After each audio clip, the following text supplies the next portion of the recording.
Vous avez raison, Monsieur Bazin. Bonjour à tous, la séance est ouverte. L'ordre du jour appelle les questions au gouvernement. La parole est à Madame Béatrice Descamps pour le groupe Liberté, Indépendants, Outre-mer et Territoires.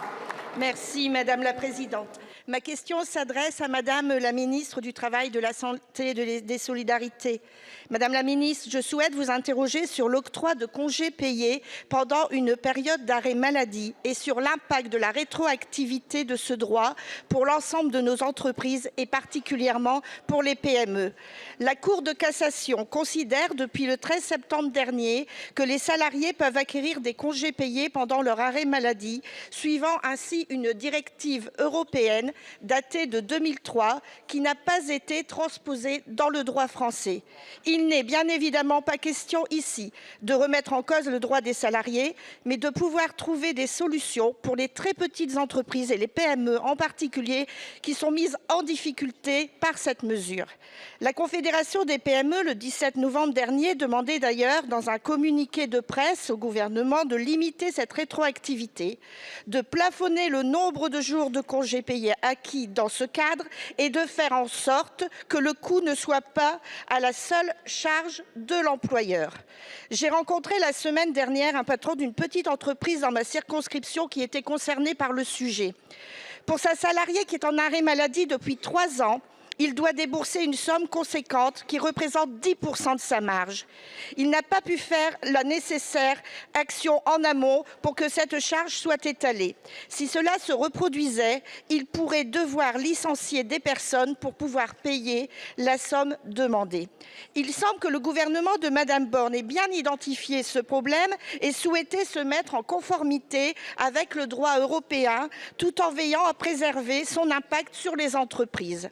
Je souhaiterais donc savoir où en sont vos travaux et comment vous comptez assurer les droits des salariés tout en préservant les petites et moyennes entreprises pour lesquelles plus l'attente est longue, plus les difficultés s'accumulent. Je vous remercie.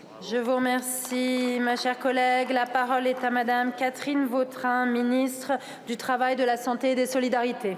Merci Madame la Présidente, Mesdames et Messieurs les députés, Madame la députée Béatrice Descamps. Merci Madame la députée de revenir sur cet arrêt de la Cour de cassation, comme vous venez de le dire, du 13 septembre dernier, qui effectivement est un arrêt extrêmement important puisqu'il met en avant le fait que la législation française n'est pas en conformité avec le droit européen.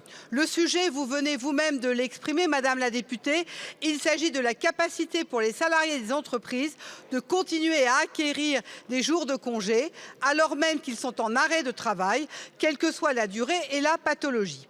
À partir de là, je me permettrai de rajouter un élément de contexte, c'est qu'il y a une question prioritaire de constitutionnalité qui a été déposée, dont nous ne connaissons pas aujourd'hui la réponse du Conseil constitutionnel, élément important bien évidemment dans la réflexion qui est la nôtre. Pour le reste, évidemment, premièrement, notre pays se mettra évidemment en conformité avec la législation européenne. Deuxièmement, les conséquences financières évidemment sont très importantes pour les entreprises, les TPE, les PME et l'ensemble de nos entreprises. Vous avez raison, Madame la députée. C'est la raison pour laquelle nous ne pouvons que travailler avec l'ensemble des partenaires sociaux, c'est-à-dire les représentants des salariés, bien sûr, et les représentants des entreprises. C'est en tout cas le sens dans lequel je souhaite aller, dans un délai qui sera évidemment le plus court possible, eu égard à cette grande interrogation pour nos entreprises, mais aussi pour les salariés. Je vous remercie, Madame la Ministre. La parole est à Monsieur Xavier Breton pour le groupe Les Républicains. Merci Madame la Présidente. Monsieur le Premier ministre, nous avons été nombreux à être profondément choqués à la mi-décembre par la décision du président de la Cour des comptes de différer, de repousser la publication d'un rapport sur l'immigration, rapport particulièrement sévère sur la politique, par rapport à la politique de lutte contre l'immigration irrégulière. Pour tenter d'expliquer cette décision, le président de la plus haute juridiction des comptes publics a indiqué benoîtement qu'il ne souhaitait pas influencer le vote des parlementaires.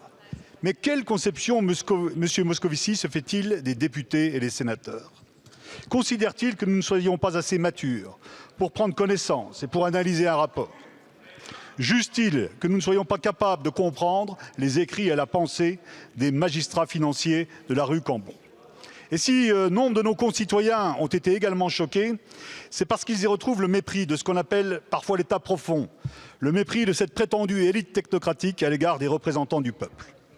Notre président de groupe, Olivier Marleix, vient de demander au président de la commission des finances, notre collègue Coquerel, qu'il organise l'audition du président de la Cour des comptes. Du côté du gouvernement, nous attendons une condamnation ferme. Monsieur le Premier ministre, désapprouvez-vous le mépris du président de la Cour des comptes à l'égard du Parlement et qui va à l'encontre de nos institutions? Je vous remercie. La parole est à Madame Marie Lebec, ministre en charge des relations avec le Parlement. Merci, monsieur le député Xavier Breton, pour cette question. Et avant de démarrer ma réponse, je voudrais excuser le ministre Gérald Darmanin, qui est en déplacement à La Réunion aux côtés de nos compatriotes suite au passage du cyclone. Vous interrogez le gouvernement sur le rapport de la Cour des comptes sur la politique de lutte contre l'immigration irrégulière publié le 14 janvier 2024. Comme vous le savez, la Cour des comptes est une juridiction financière dont l'indépendance est garantie constitutionnellement et elle définit en toute indépendance le programme de ses contrôles et leur déroulement. Il n'appartient donc pas au gouvernement de se prononcer sur le calendrier et la date de publication de ce rapport. Sur le fond de votre question, le gouvernement se félicite que la Cour souligne que la France est le pays d'Europe qui exécute le plus d'éloignements forcés en Europe, avec 14 235 éloignements forcés en 2022 pour la France, devant l'Allemagne, la Suède, l'Espagne ou encore l'Italie. La priorité donnée à l'éloignement des étrangers constituant une menace pour l'ordre public a permis d'expulser 4 686 étrangers délinquants en 2023 contre 3 615 en 2022. Les constats formulés par ce rapport sur les leviers à activer pour améliorer le nombre de reconduites sont assez largement connus, vous le savez, puisque d'autres rapports ont été menés par l'Assemblée nationale et le Sénat à ce sujet. C'est la raison pour laquelle le projet de loi initial du gouvernement déposé au Sénat le 1er février 2023 comprenait déjà des mesures fortes pour lever ces blocages, les mesures pour simplifier les contentieux de l'éloignement, lever les protections dont bénéficient certains étrangers qui constituent une menace à l'ordre public ou encore alléger les charges pour les policiers et les gendarmes. L'orientation du gouvernement pour lutter contre l'immigration irrégulière est claire, comme le sont les moyens inédits votés par le Parlement à l'occasion de la loi de programmation du ministère de l'Intérieur. Je pense notamment à la création de 3 000 places supplémentaires et dont 11 nouveaux centres de CRA et le renforcement des services étrangers des préfectures qui bénéficieront de 3/4 des créations en 2024. Je vous remercie. Merci beaucoup, Madame la Ministre. Monsieur Breton. Oui, merci Madame la Ministre pour cette réponse que vous faites sur le débat sur l'immigration. Encore une fois, ce rapport est très sévère sur la politique contre l'immigration irrégulière.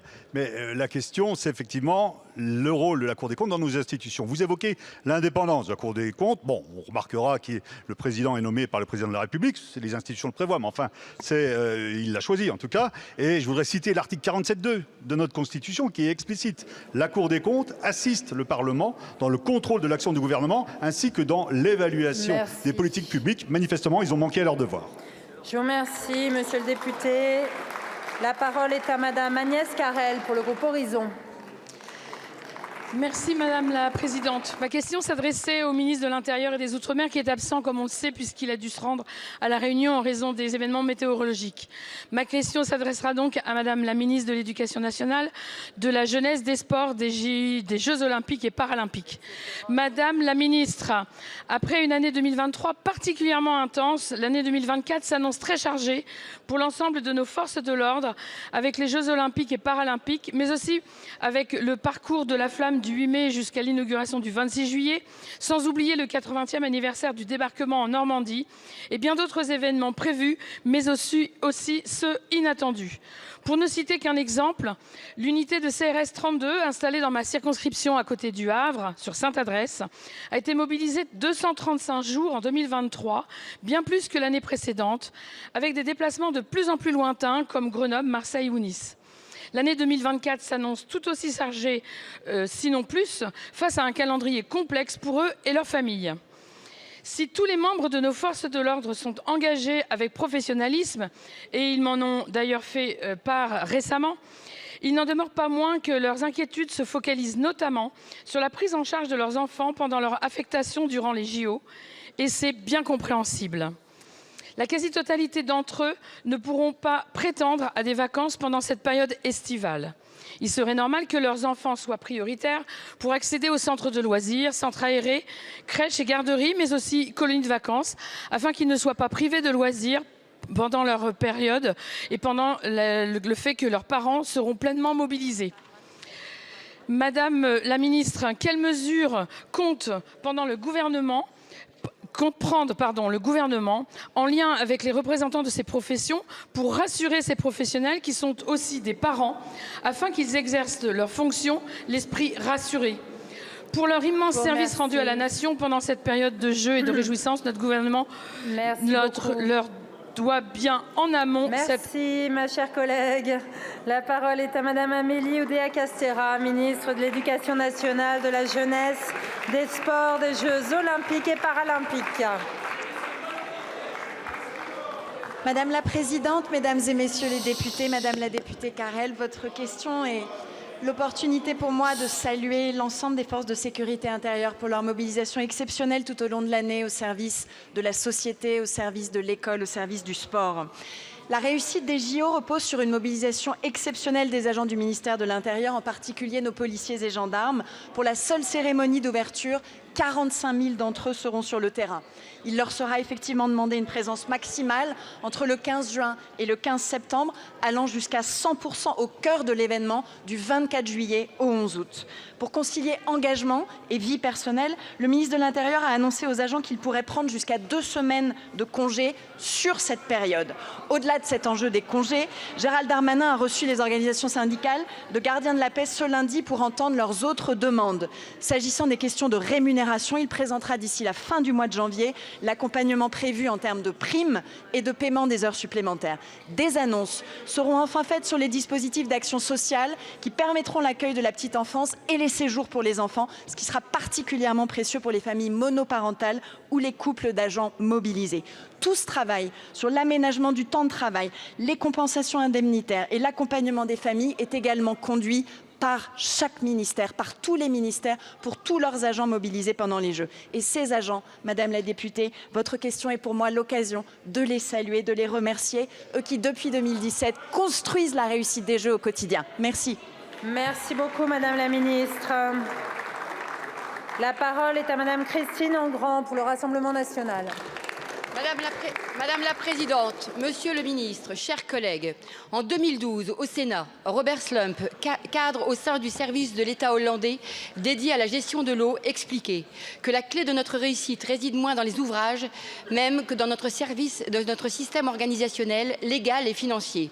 Force est de constater que 12 ans plus tard, l'échec du gouvernement, les désarrois des milliers de personnes inondées à 2 reprises est bel et bien organisationnel, légal et financier. Tout le monde a pu constater que vous ne savez pas quoi faire pour sortir de la crise, que vous n'êtes pas compétent et que le droit européen vous empêche. Vous ne savez pas quoi faire, sinon vous n'auriez pas attendu 2 mois avant de préciser les conditions d'éligibilité des agriculteurs aux indemnisations pour les pertes de récolte et de vous rendre compte que les maraîchers n'étaient pas inclus dans les dispositifs d'aide. Vous n'êtes pas compétent et l'UE vous empêche car 2 mois plus tard, vous leur offrez un cadeau empoisonné. Vous débloquez les aides des minimis que le droit européen plafonne à 20 000 € sur 3 années par exploitation. Autrement dit, entravés par l'UE, vous anéantissez les possibilités pour les maraîchers français qui seront indemnisés de leurs sinistres au titre des minimis de recevoir des subventions pour se développer pendant les 3 prochaines années. Cette solution injuste aurait pu être évitée si vous aviez agi lors des premières inondations. En effet, l'indemnisation des calamités agricoles est permise par les traités. Autrement, si les conditions pour déclencher ces calamités agricoles n'étaient pas réunies, vous pouviez tout de même monter une aide dédiée aux sinistres, validée au plus tard 3 mois après sa notification au Conseil. Et alors peut-être que nos maraîchers bénéficieraient aujourd'hui d'une aide qui n'obère pas leur activité pour indemniser les dégâts d'une catastrophe naturelle contre laquelle ils n'ont même pas la possibilité de s'assurer. Je précise bien, peut-être, car une fois de plus, la décision finale revient à l'Union européenne. Monsieur le ministre, que vont devenir tous ces gens dont vous vous apprêtez à saboter l'activité? Avec l'Europe des nations, une France souveraine ne se poserait même pas la question. Merci. Je vous remercie. La parole est à Madame Prisca Thévenot, ministre en charge du renouveau démocratique et porte-parole du gouvernement. Merci Madame la Présidente, Madame la députée Engrand. Je profite de votre question et à ce titre, je vous remercie pour votre question pour remercier et saluer l'ensemble des hommes et des femmes qui se sont mobilisés dans le cadre effectivement de ces inondations exceptionnelles qui ont eu lieu aussi bien en novembre dernier qu'en ce début d'année dans le département du Pas-de-Calais et à l'ouest du département du Nord. Je salue bien évidemment nos forces nationales que sont les forces de sécurité et de secours mais également l'ensemble des élus locaux. Mais permettez-moi aussi d'avoir un mot puisque vous avez parlé d'Europe, non pas pour les dénoncer mais pour saluer le travail de nos amis slovaques, notamment polonais, qui sont venus en renfort de nos populations nationales. Et je pense qu'il est aussi important de rappeler que l'Europe n'est pas un ennemi mais bien une démarche de solidarité, si c'est la question. Merci, ça vous gêne mais je vais le répéter, oui l'Europe, nous devons en être fiers et notamment quand elle vient en renfort de la France. Pour répondre à court terme à la situation d'urgence que connaissent ces territoires, des travaux de remise en état des cours d'eau et canaux ont été engagés dès lundi, notamment le curage du canal d'Autruic ou encore le nettoyage et les retraits des embâcles sur l'A. Par ailleurs, l'achat d'une station de pompage installée dans la commune de Cuinchy, financée par le Fonds vert et le Fonds Barnier, est d'ores et déjà programmée. Nous avons également demandé au service d'inspection de l'État de procéder à 3 missions d'évaluation. La première vise à estimer les dégâts causés par les biens de collectivité. La seconde a été confiée au maire de Saint-Omer, a été rappelée hier par le président de la République. Et la troisième vise à travailler sur la prévention des inondations. Par ailleurs, ce sujet est hautement important et pour preuve, acte fort, le premier déplacement du Premier ministre Gabriel Attal a été fait justement dans ce département, sur ces territoires. Et comme il l'a dit et comme il le répète, il ira fin du mois, début du mois prochain, pour justement être aux côtés des populations sinistrées. Merci. Merci beaucoup Madame la Ministre. La parole est à Monsieur le Président Riemann pour le groupe GDR.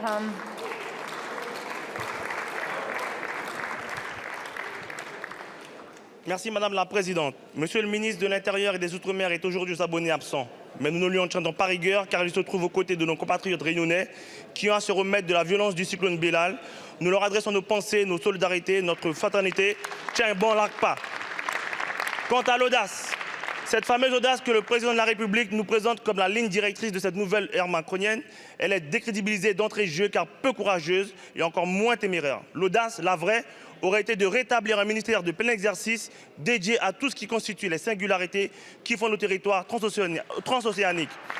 Pourtant, les nombreuses et diverses questions ultramarines restent aux côtés du logement, de la santé et des transports sur le banc de touche. Pas un mot pour les Outre-mer lors de l'allocution d'Emmanuel Macron. Mais l'attentisme n'a toujours pas toujours été le modus operandi du gouvernement précédent. Je m'adresse directement à vous, Monsieur le Premier ministre. Où en sommes-nous? Vous êtes censé incarner le renouveau. Or, depuis 7 ans, disons-le franchement, la question des Outre-mer n'a jamais été abordée sauf sous l'angle de la réaction. Réaction aux problèmes migratoires, aux problèmes sécuritaires, aux catastrophes naturelles, aux pénuries d'eau, aux mouvements sociaux, aux interpellations d'exécutifs locaux. Je vous donne ici l'occasion de présenter un semblant de feuille de route pour les Outre-mer. Pas pour les intérêts économiques, ni pour leurs vertus géostratégiques. Pas pour leur conseiller de faire bouillir de l'eau avant de la boire, mais pour la valorisation de leur diversité culturelle, humaine, linguistique, pour la reconnaissance de leur rôle central dans la préservation de la biodiversité, pour l'épanouissement de leur population, pour les dissuader de voter Le Pen en 2027 par dégoût de tout ce qui ressemble de près ou de loin à la Macronie. Je vous donne ici l'occasion, Monsieur le Premier ministre, de ne plus être en réaction mais dans l'action.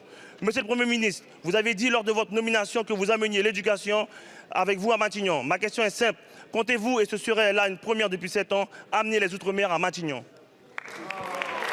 Je vous remercie. La parole est à Monsieur le Premier ministre.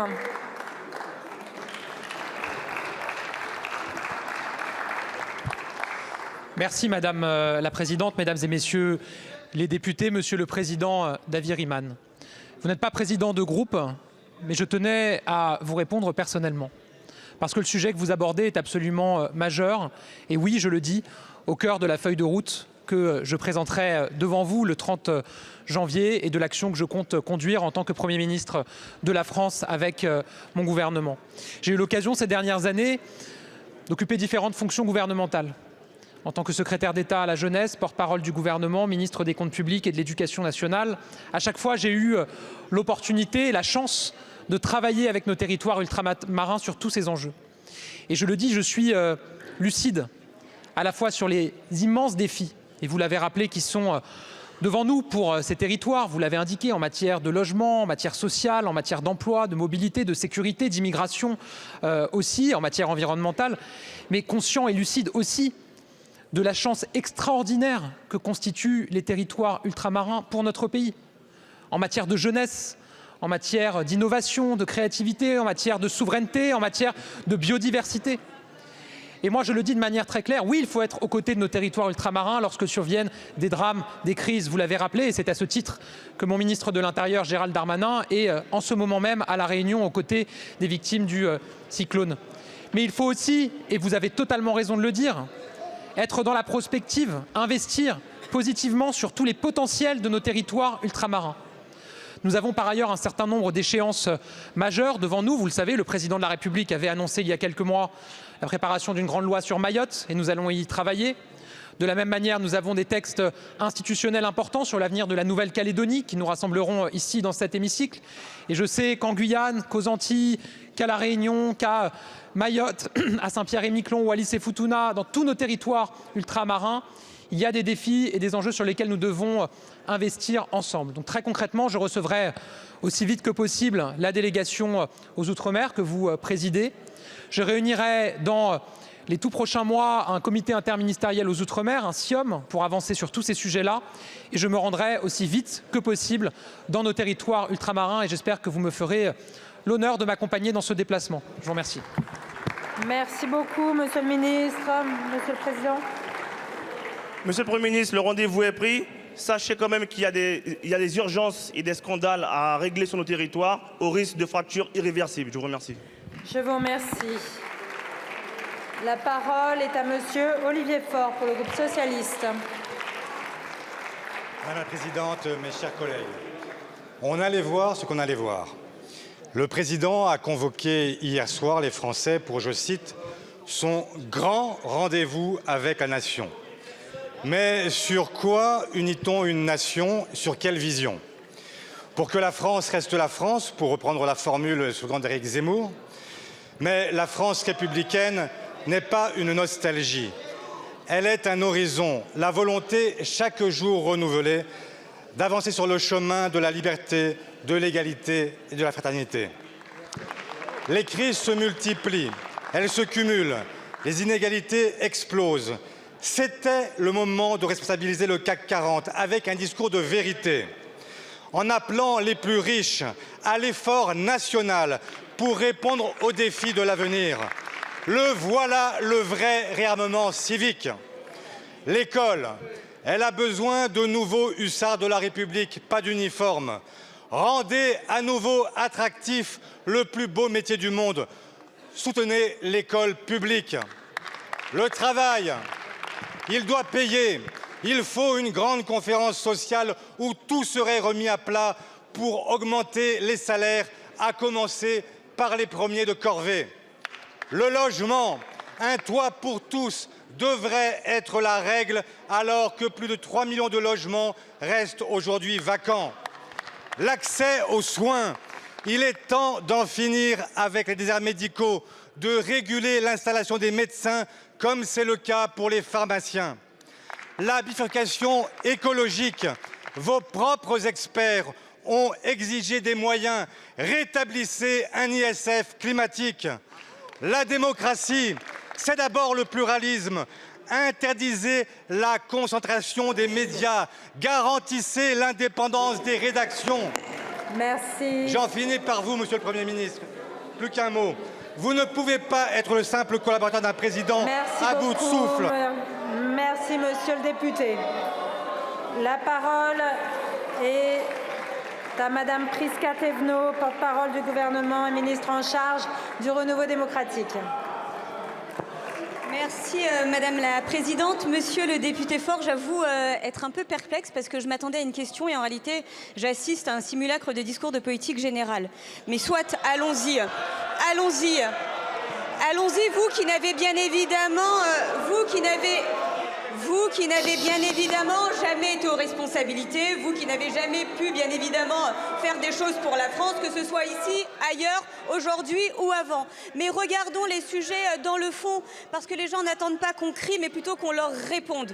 Et nous avons aujourd'hui cette responsabilité de pouvoir adresser des sujets de fond face aux défis auxquels sont confrontés nos concitoyens. Vous parlez de redistribution, eh bien oui, nous sommes un des pays où il y a le plus de redistribution. Et cette redistribution, elle existe parce que bien évidemment, il y a effectivement des personnes qui peuvent distribuer et participer à cette redistribution et cette solidarité nationale. Ce n'est pas en pointant du doigt qu'on y arrivera et ce n'est pas en pointant du doigt qu'on arrivera à créer la cohésion nationale dont nous avons tant besoin en ce moment notamment. Vous parlez d'augmenter les salaires. Oui et encore oui, monsieur Faure. Oui, mais pour augmenter les salaires, encore faut-il que les emplois existent. Et c'est ce à quoi nous nous sommes employés dès 2017, à lutter contre un fléau que vous avez renoncé à travailler, que vous avez considéré comme une fatalité, qui s'appelle le chômage de longue durée et le chômage de masse. C'est une réalité. Vous pouvez souffler, nous l'avons fait. Donc encore une fois, je pense qu'aujourd'hui, même si vous faites partie d'un groupe d'opposition, nous pouvons encore nous retrouver pour travailler ensemble, non pas pour travailler sur les égos et faciliter les égos, mais pour défendre des idéaux que je pense un jour nous avions en commun. Je vous remercie, Madame la Ministre.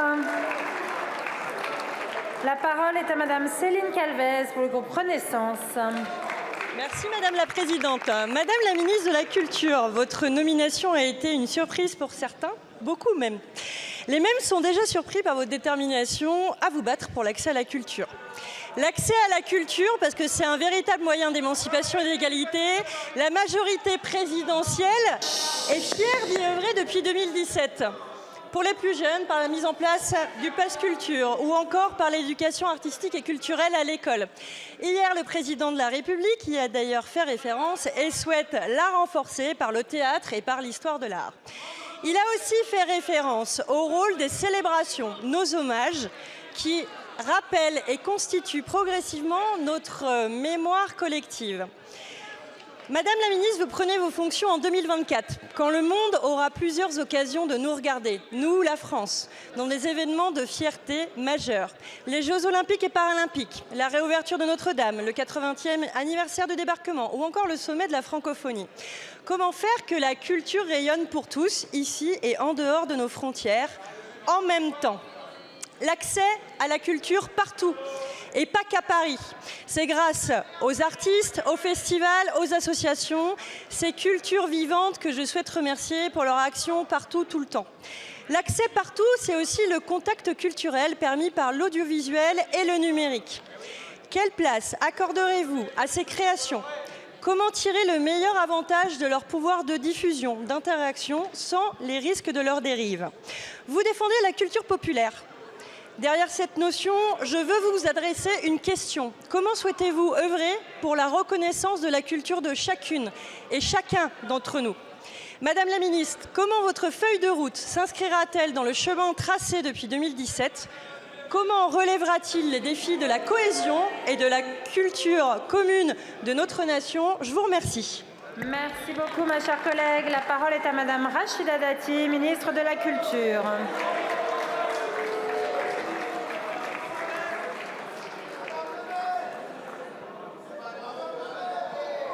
Madame la Présidente, Mesdames et Messieurs les députés, Madame la députée, chère Céline, au moment où je prends la tête du ministère de la Culture, je trouve deux grandes questions. La première, comment consolider notre modèle culturel?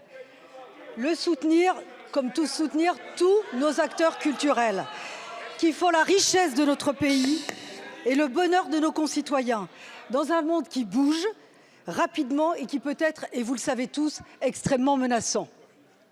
D'autre part, comment faire en sorte que notre modèle culturel soit au cœur de notre modèle de société, et on le voit tous et tous les jours combien il est remis en cause, notamment par certains de ce côté-là de l'hémicycle.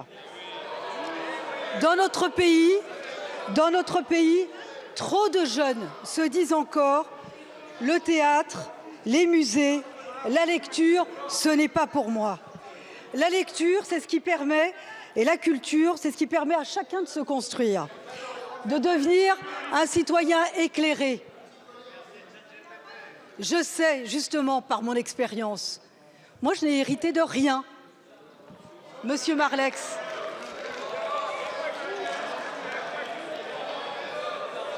je sais par mon expérience,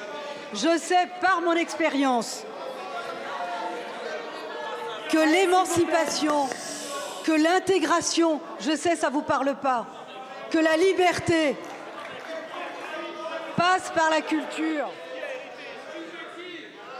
Et cette chance, elle doit être offerte à tous et partout, sur tous les territoires. Voilà la mission que m'a confiée le président de la République.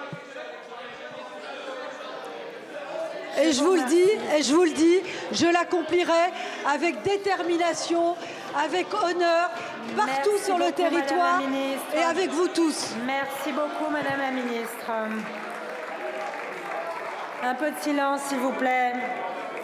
La parole est à Madame Danielle Obono pour le groupe La France Insoumise. Merci Madame la Présidente. Le 29 décembre 2023, l'Afrique du Sud a déposé devant la Cour internationale de justice, en vertu de la Convention de 1948 pour la prévention et la répression du crime de génocide, une requête contre Israël concernant les exactions commises par son gouvernement d'extrême droite contre la population palestinienne de Gaza. Le 11 janvier 2024, les plaidoiries de la République sud-africaine ont fait l'objet d'un scandaleux boycott des médias occidentaux et français. Il s'agissait pourtant d'un événement historique, à la portée géopolitique et juridique inédite.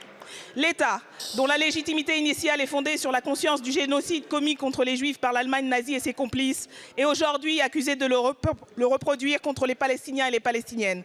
Les gouvernements occidentaux, qui n'ont de cesse de donner des leçons de démocratie et de droits humains au reste du monde, font preuve de complaisance à son égard quand ils ne lui apportent pas, comme les États-Unis d'Amérique, un soutien militaire et financier.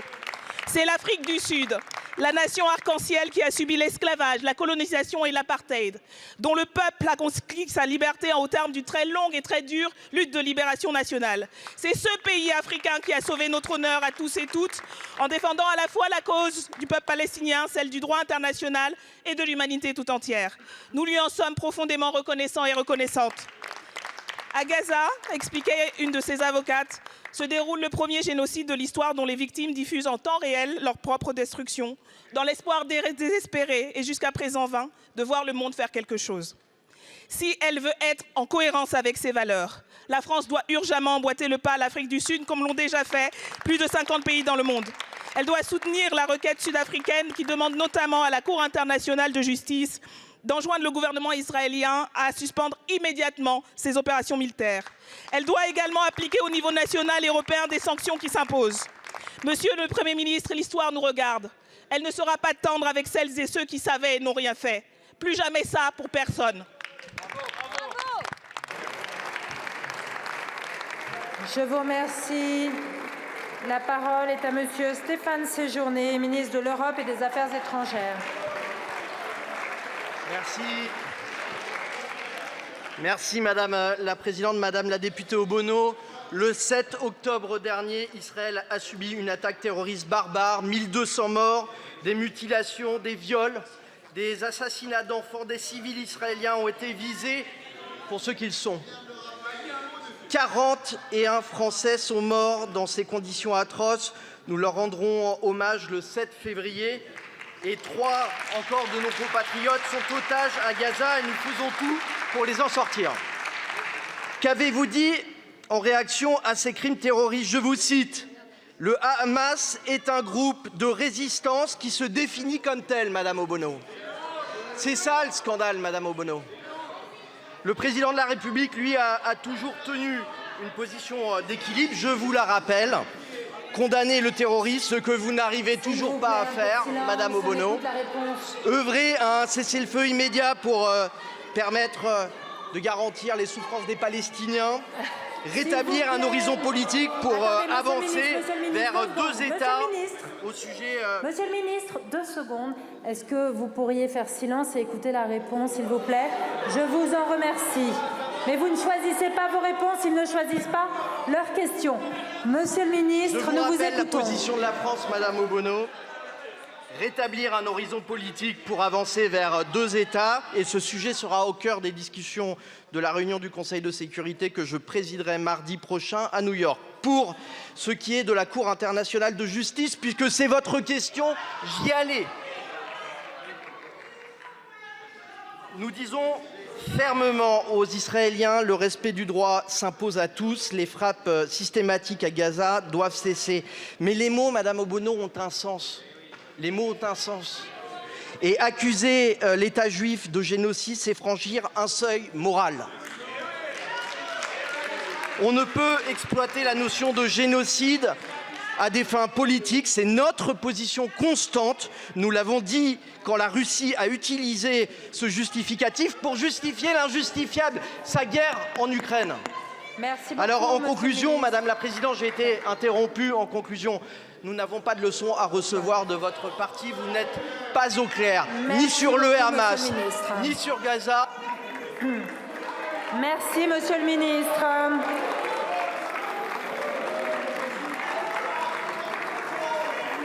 Madame Obono, s'il vous plaît. La parole est à Madame Julie Lernouz pour le groupe écologiste. Ma question s'adresse à Bruno Le Maire, ministre de l'économie et donc maintenant aussi ministre de l'énergie. Car où est passé le climat? Complètement absent du grand oral du président de la République, complètement absent aussi du remaniement ministériel. Le climat a tout simplement disparu. Pourtant, le réchauffement climatique, lui, n'a pas disparu. 2023 a été l'année la plus chaude jamais enregistrée. Inondations, canicules, incendies, les catastrophes se multiplient et les habitants du Pas-de-Calais en sont les dernières victimes. Et que faites-vous? Rien. À défaut d'agir, vous prétendez être les premiers en Europe à vous emparer de l'adaptation au réchauffement climatique. Mais de qui se moque-t-on? La seule action de M. Béchu est de courir pour constater les dégâts. La fenêtre de tir se referme de plus en plus vite. Et que faites-vous? Rien. Votre première action, Monsieur le Maire, comme nouveau ministre de l'énergie, c'est de supprimer le climat et les énergies renouvelables de la loi. L'écologie ne sert visiblement plus le discours politique de la Macronie pour contrer l'extrême droite. Ordre, armement, uniforme, immigration. Au contraire, vous avez définitivement décidé de vous réapproprier le vocabulaire de l'extrême droite et l'écologie, de fait, n'y a pas sa place. Une régression totale, complète et coupable. La priorité politique devrait être de baisser la consommation, de rénover nos logements, de faire payer les plus gros pollueurs comme Total. Mais vous laissez la situation se dégrader dans l'indifférence pour protéger votre sacro-sainte croissance économique et faire diversion avec des solutions technosolutionnistes, avec en tête le nucléaire. Exit la sobriété, exit les renouvelables, exit les associations environnementales, exit les normes européennes et climatiques. Un retour en arrière de 17 ans absolument terrifiant à rebours de l'histoire et de la réalité scientifique. Monsieur le ministre, assumez-vous aujourd'hui être les meilleurs amis des climato-sceptiques. Merci beaucoup. La parole est à Monsieur Bruno Le Maire, ministre de l'économie, des finances, de la souveraineté industrielle et numérique. Madame la Présidente, Madame la députée Lernouz, je veux vous rassurer. Les résultats, ils sont là, ils sont incontestables. La France a réduit ses émissions de gaz à effet de serre de 4%. C'est le pays qui a le plus accéléré sur sa réduction des émissions de gaz à effet de serre. Vous regardez toutes les nations européennes et vous regardez le pays qui émet le moins de tonnes de CO2 par unité de production industrielle, vous trouvez quel pays? La France, qui est le pays le plus vertueux du point de vue de ses émissions de gaz à effet de serre en Europe. Vous regardez notre mix énergétique et vous constatez que le pays qui a le mix énergétique qui est le plus favorable à la lutte contre le réchauffement climatique, c'est une nouvelle fois la France. Madame la députée, ne doutez pas de ma détermination totale à accélérer la transition climatique dans les nouvelles fonctions qui sont les miennes et à faire en sorte que notre énergie soit l'énergie la plus décarbonée en Europe, que nous tenions nos objectifs, 50% de réduction des effets de gaz à effet de serre d'ici 2030 et la neutralité carbone d'ici 2050, avec un troisième objectif que je rajoute, une belle ambition pour la France, être la première nation industrielle décarbonée en Europe à échéance 2040. Moi, je n'ai qu'un seul mot et il devrait vous rassurer.